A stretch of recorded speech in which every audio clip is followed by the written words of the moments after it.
So this doesn't look like the typical podcast studio because we're coming with some late news, breaking news. We've finished recording the podcast and then there's been a big injury concern that has hit the Aussie camp from here at the SCG with two of their fast bowlers. Benny, can you give us the latest on both Josh Hazlewood and Sean Abbott? Yeah, Lockie, it was a pretty dramatic hour or so there at the SCG at lunchtime where both of the fast bowlers finished the first session but didn't come back after lunch. And, it emerged that both had a hamstring injury or at least a hamstring issue.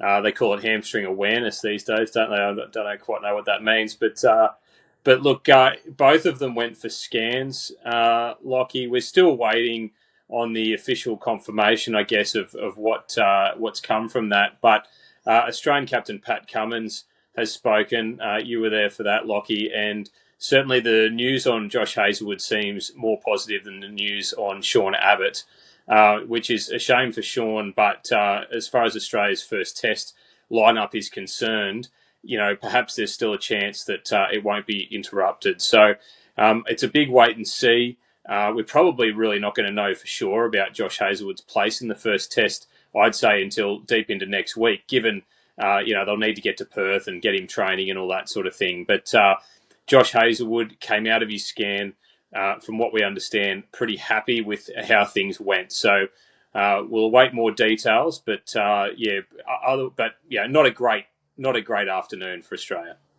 I think that's the good thing, that there is generally some optimism about Hazlewood. Yes, he knows his body pretty well. He's had a few injuries over the years, so he knows when things are feeling good, when things aren't. And yeah, Pat Cummins seems to suggest that he's pretty chipper, and it's hard to get Josh Hazlewood feeling pretty chipper. So while we don't know about the first test, like you said, I think it's optimistic that we'll definitely see him play some part of this Ashes, that this isn't a serious concern.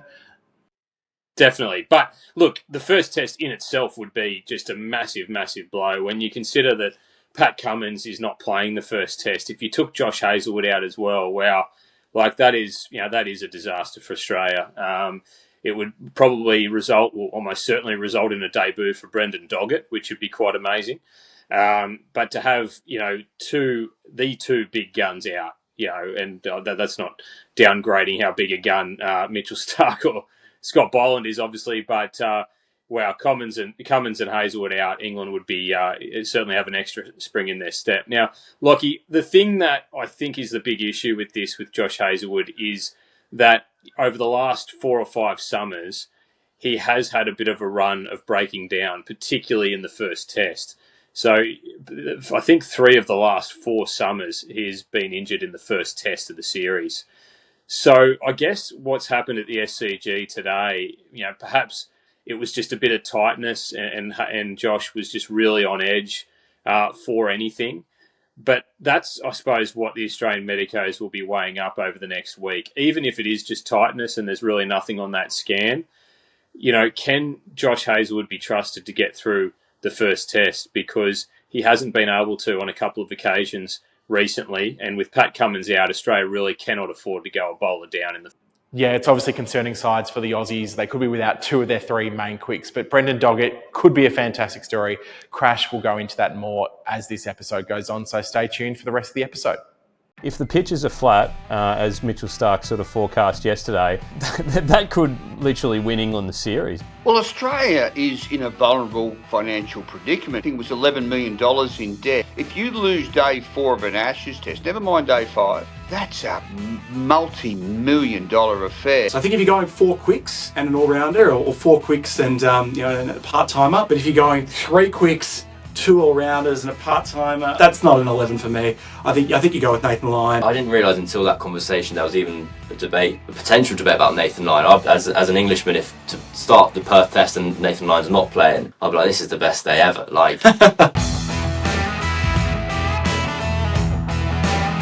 Welcome back to the Code Cricket Show, and unlike maybe some of the 5-day test matches this summer, we can promise you we'll be one of Mitchell Starc's favourite shows. We'll be going for less than 30 minutes, and we're joined by Code's legendary suite of cricket writers, Ben Horn in the studio, Crash Craddock up in Brisbane, and in Melbourne joining Dan Cherney is Cam Ponsonby, English cricket writer for the Independent, the Athletic, and we're going to go straight to you guys. Dan, Cam, thanks for joining us. Cam, you've just you arrived in Melbourne for a little bit, but you've been in New Zealand recently, watching England covering their white ball tour of New Zealand. It was not a particularly successful tour on an English front on the field. I hope you had a bit of fun off the field. But what were your main takeaways from that series? I know there was a lot of talk here about the top order and their struggles against the moving ball. Same. I'm a lot less confident about the Ashes than I was 2 weeks ago. The whole kind of narrative around this England team is on flat pitches, amazing, brilliant. As soon as it moves a little bit, that's where they struggle, and they kind of proved that 3 times over against New Zealand. And it's one of those weird ones where they go, it's a different format, doesn't really matter, it doesn't convert too much. But you're like, well, it's the same players against, in theory, the same style of bowling. Harry Brooks said himself, like, we try and play ODI cricket at the tempo of Test cricket. So if you're playing the same on the same type of pitches at the same format, and we keep being 30 for 4, it's not a great recipe for success. I think they kind of very quickly. The weird thing about England's white ball cricket at the moment is T20 wise, it's going really, really well. They're a good team at the moment. They know what they're doing. ODI cricket, it's historically anomalously bad. I think they've lost 12 of their last 16 ODIs. They've played 9 away ODIs this year, lost all of them, got bowled out in 8 of them. And there just is this kind of a bit of a bizarre feel around that side of this group, as it were. And the reason that I felt that was relevant to the Ashes is because it was a 2-week tour of New Zealand. First week, got the T20 lads up, it's fine, you talk to this guy, talk to that guy.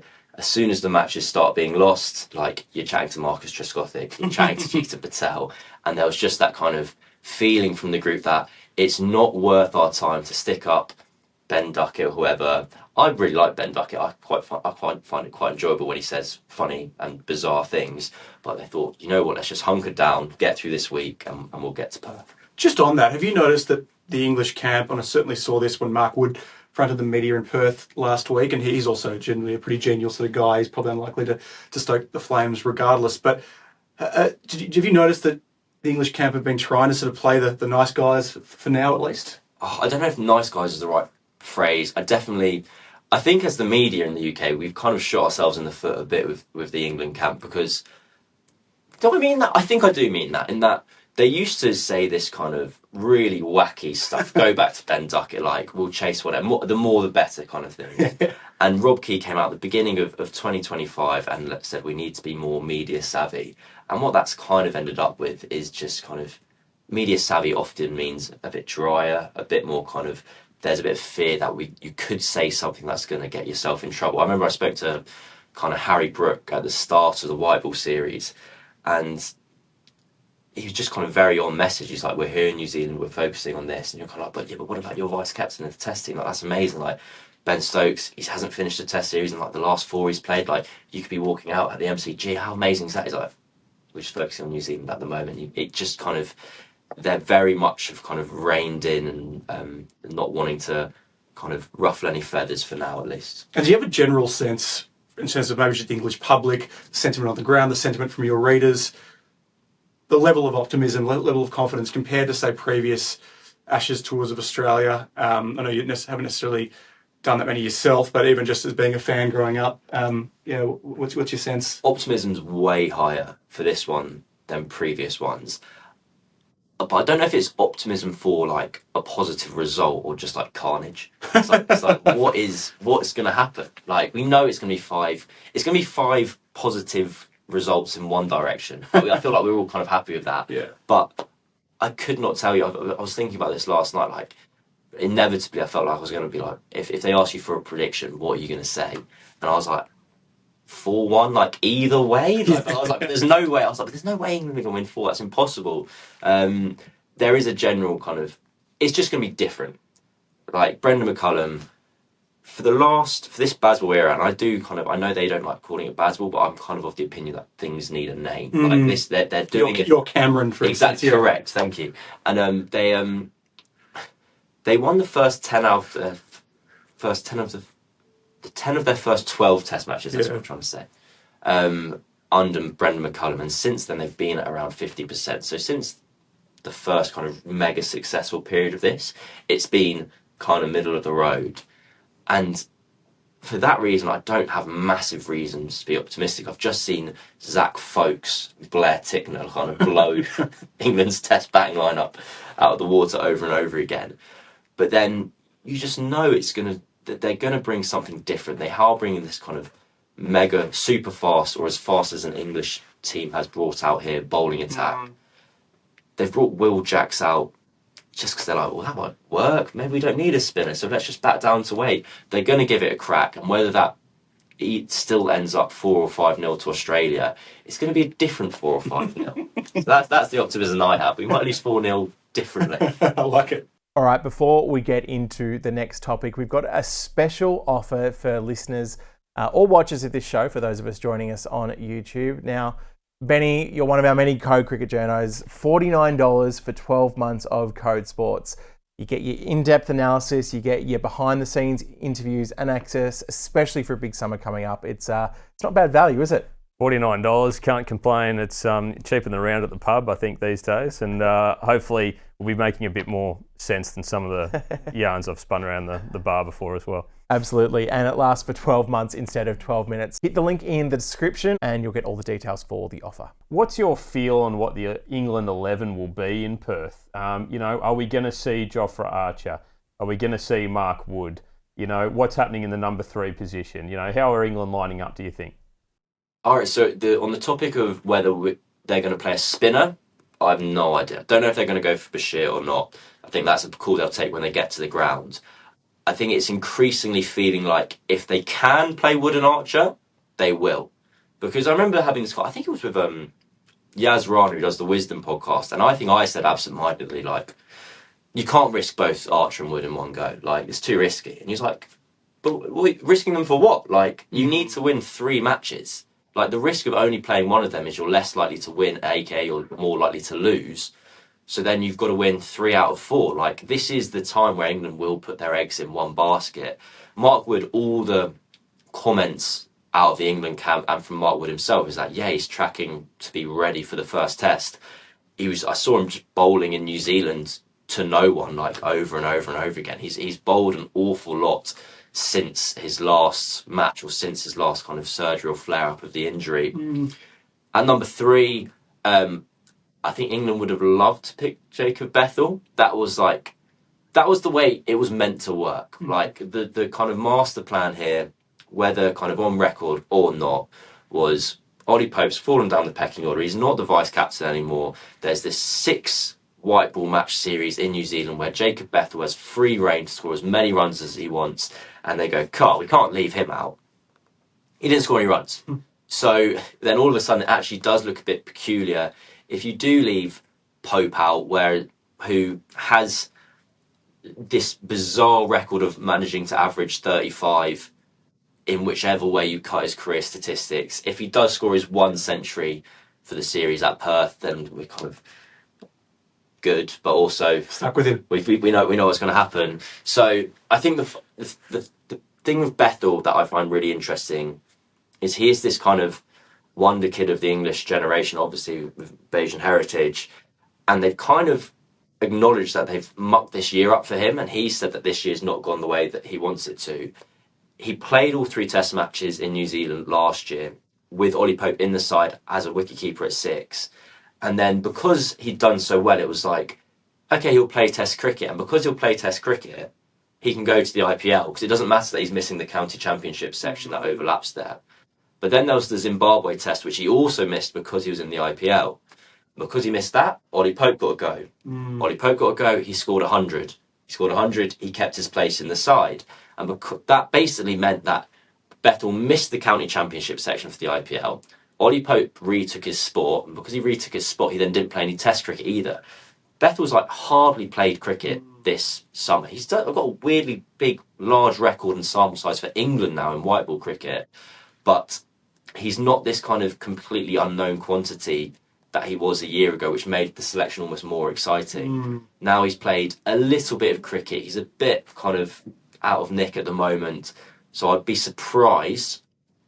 I'd like them to pick Bethel because I prefer watching him bat, but that's not the reason to pick a an 11, basically. So I imagine they'll go Pope at 3, Archwood if they can, and Bashir, I'm going to sit on the fence. If we were taking that Bethel logic, I reckon Glenn Maxwell would still be playing a lot more Test cricket than he has been.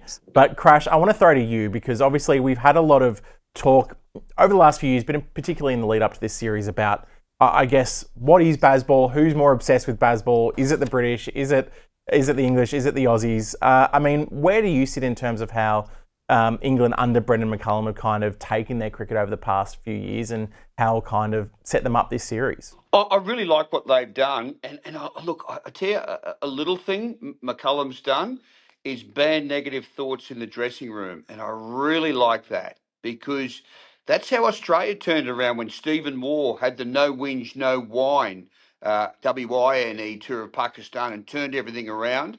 And I've seen so many English teams come to Australia and be ruined by negativity.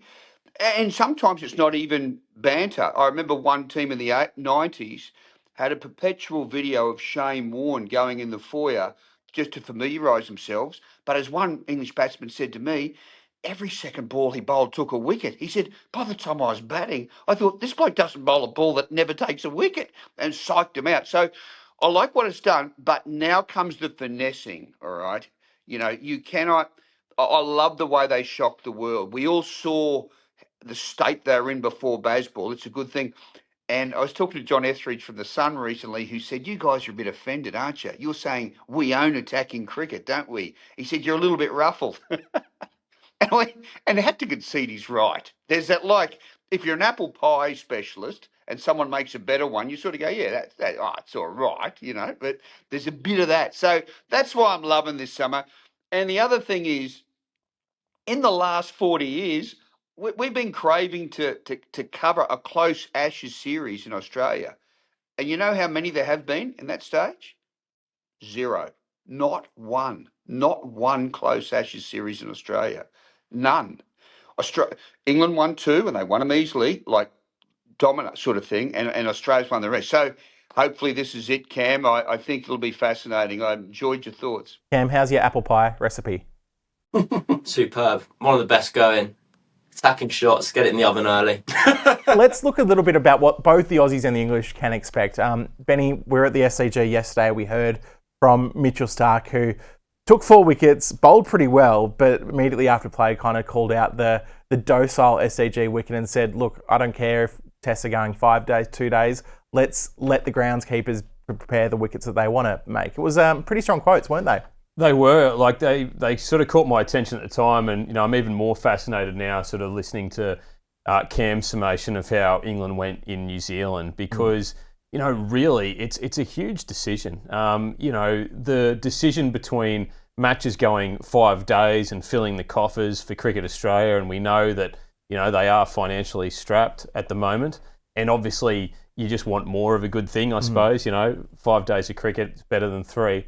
But that could literally win England the series. I mean, if the pitches are flat, as Mitchell Starc sort of forecast yesterday, I mean, I think it just brings England into it massively. I mean, Australia, I think, need the spice in the wickets to unsettle this English team.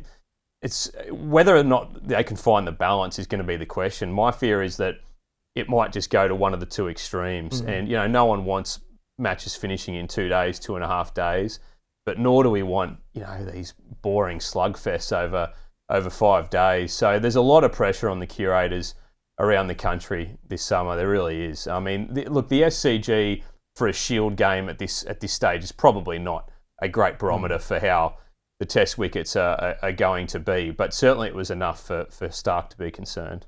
Cam, is there a side of the spectrum that you think England would prefer? I guess, as Benny said, if they're a bit flatter, it's a bit easier to go a bit harder when it comes to the batting wickets. But on the other side, if they're spicy decks that are better to bat on early and a few tosses go England's way, it could be the way to go about it, where it leans into that aggressive approach at the top of the order.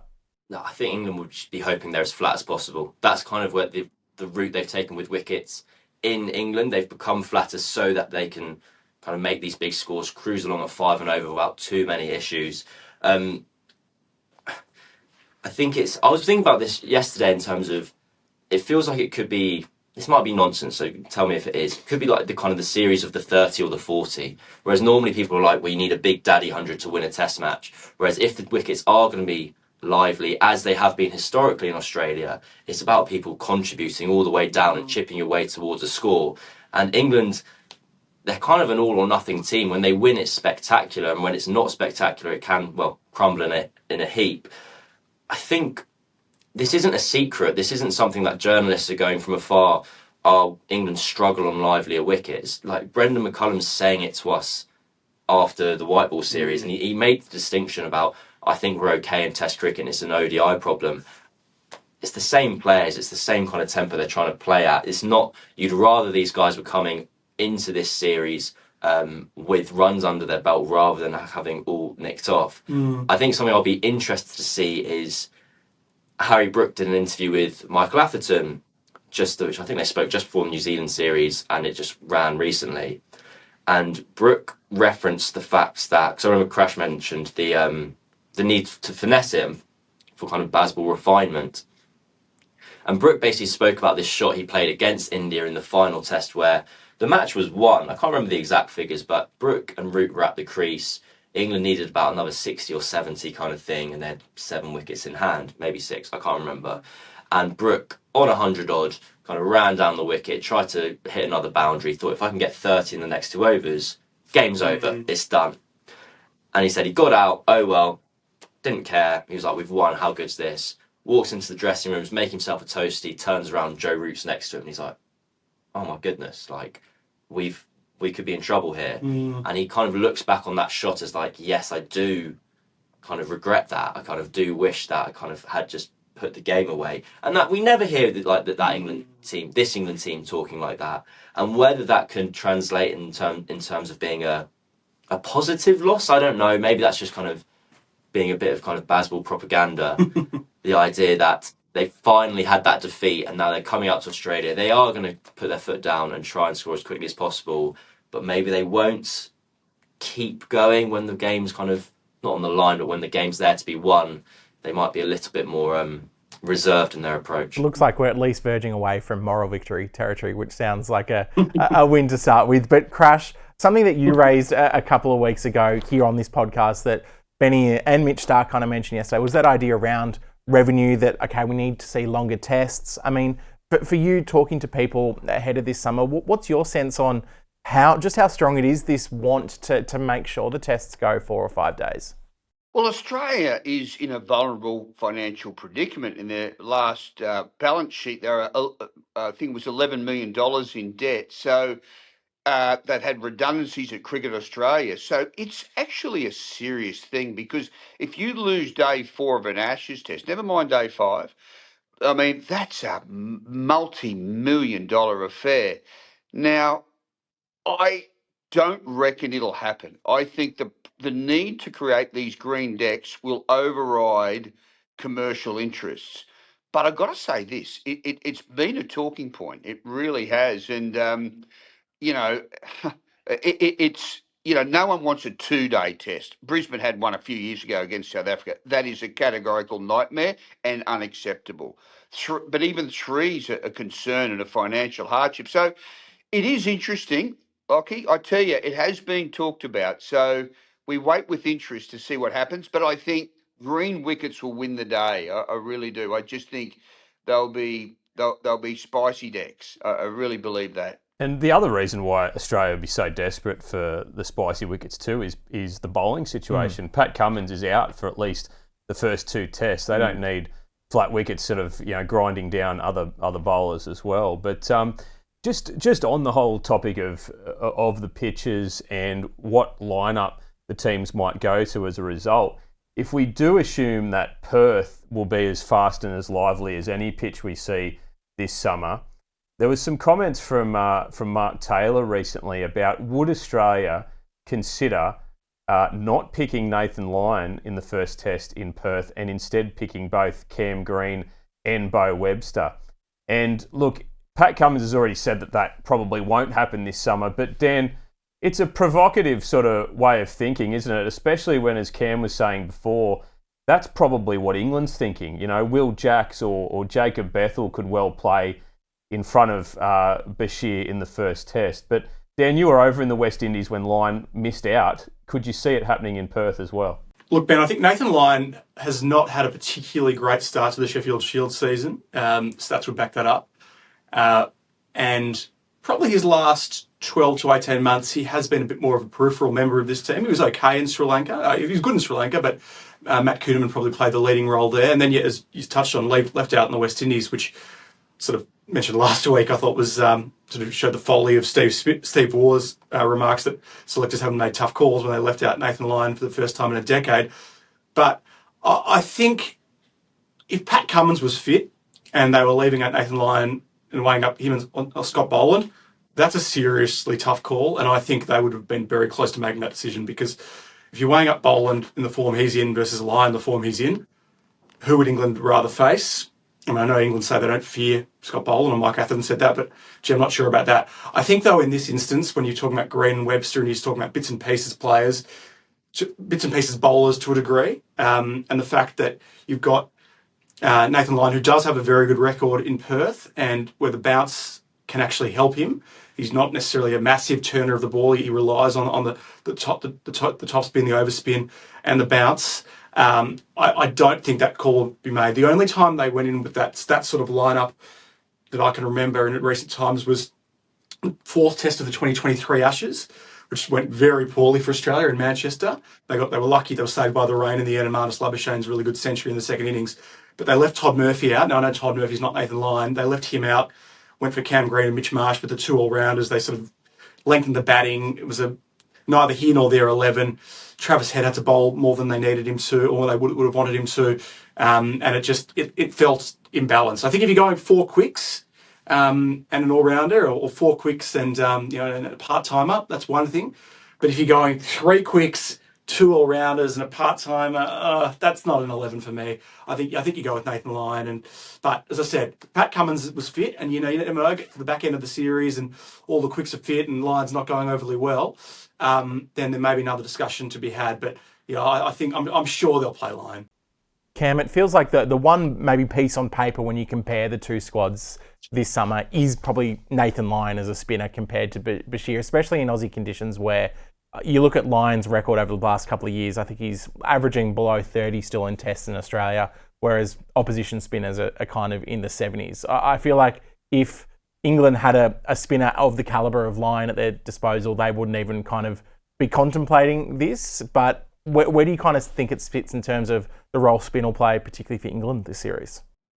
Yeah, I didn't realise until that conversation there was even a potential debate about Nathan Lyon. As an Englishman, if to start the Perth test and Nathan Lyon's not playing, I'd be like, this is the best day ever. Like, I've spent so much of my life midnights in England watching him get people out. So, it'd probably be to Australia's advantage if spin played more of a role, because that is the real kind of gap between the two teams. Is like Shoaib Bashir's.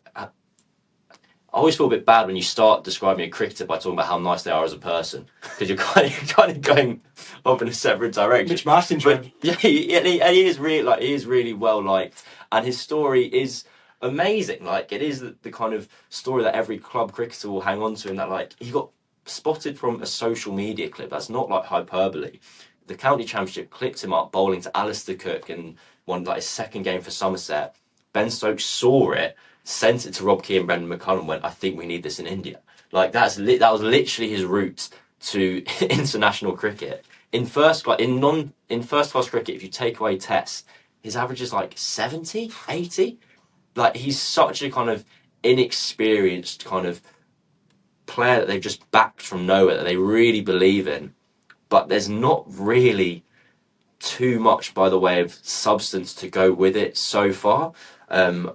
I can see him getting out Travis Head a lot this series when Head's on 80 and he's caught at long on, basically. But the hope that England will be...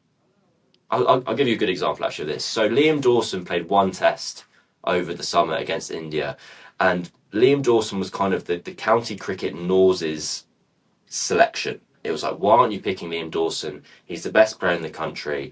And for ages, England weren't interested. England wanted the guys who were tall, who were bowled quick, or Shoaib Bashir had distinctive characteristics.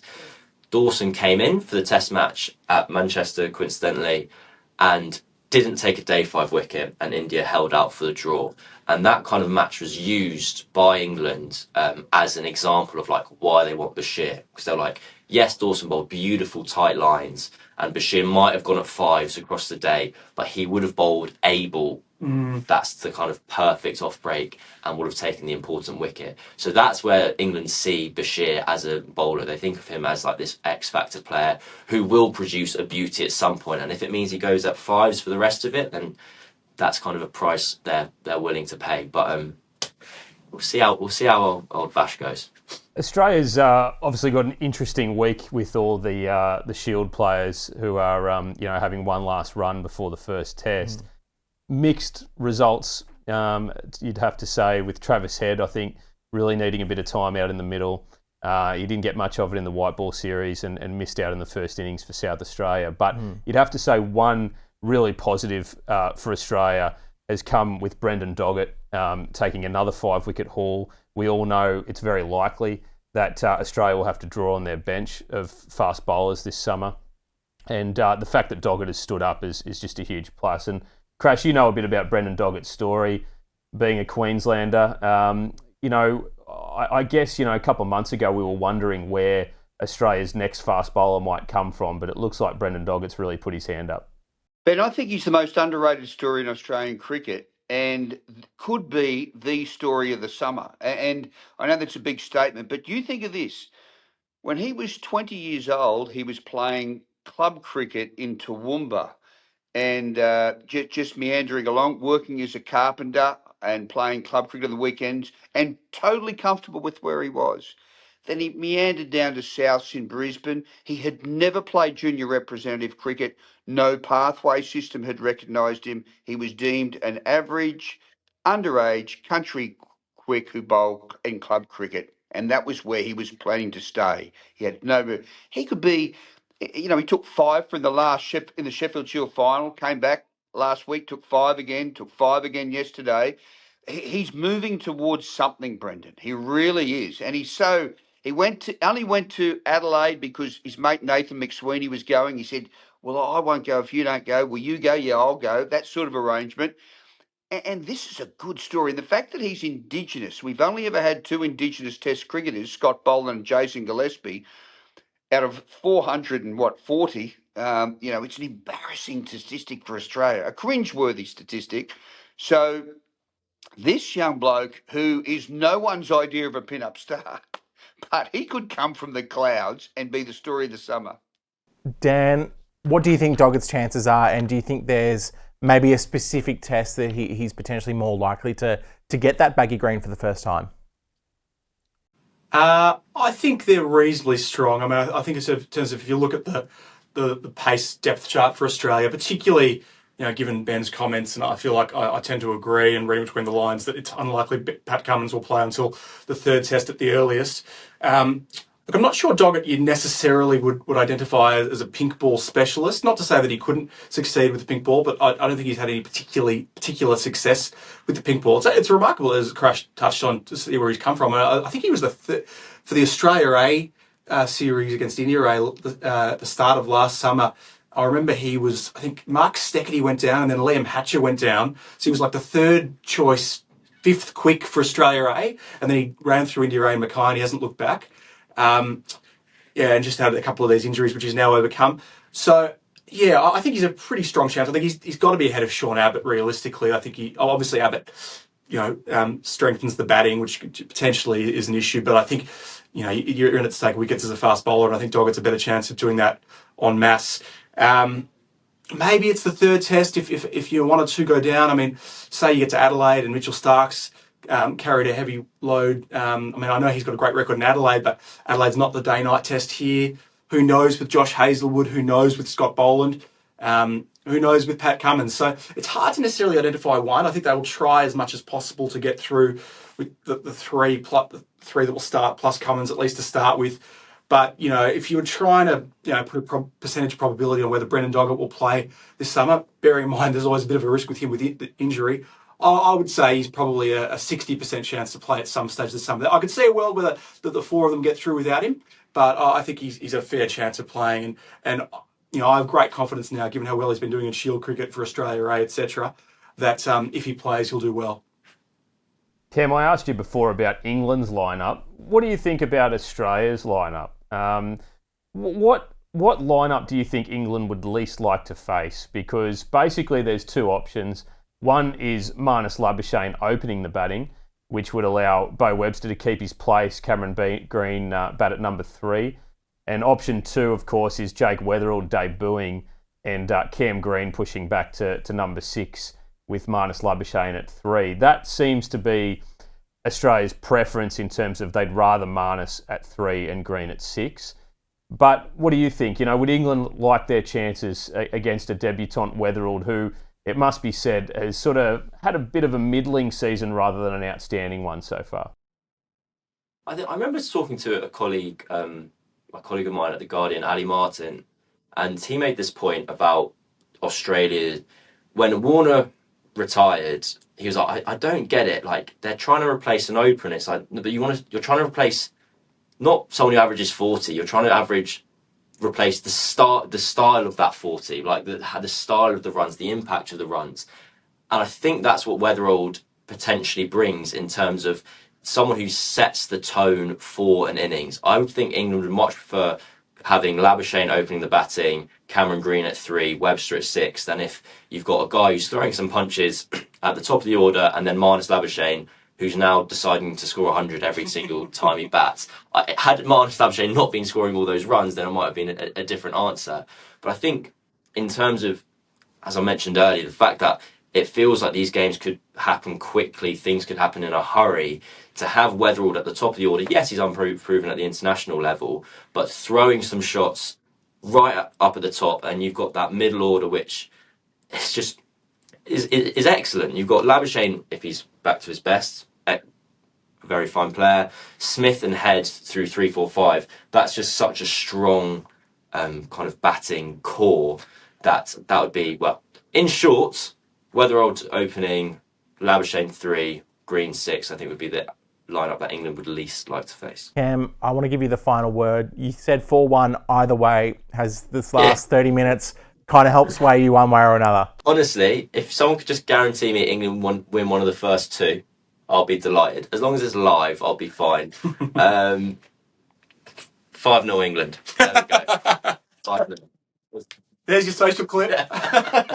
Well, Cam, thank you so much for joining us. Dan, Crash and Ben, thank you as always. Make sure to stay tuned to Code Sports. There's still that special offer, $49 for 12-month subscription.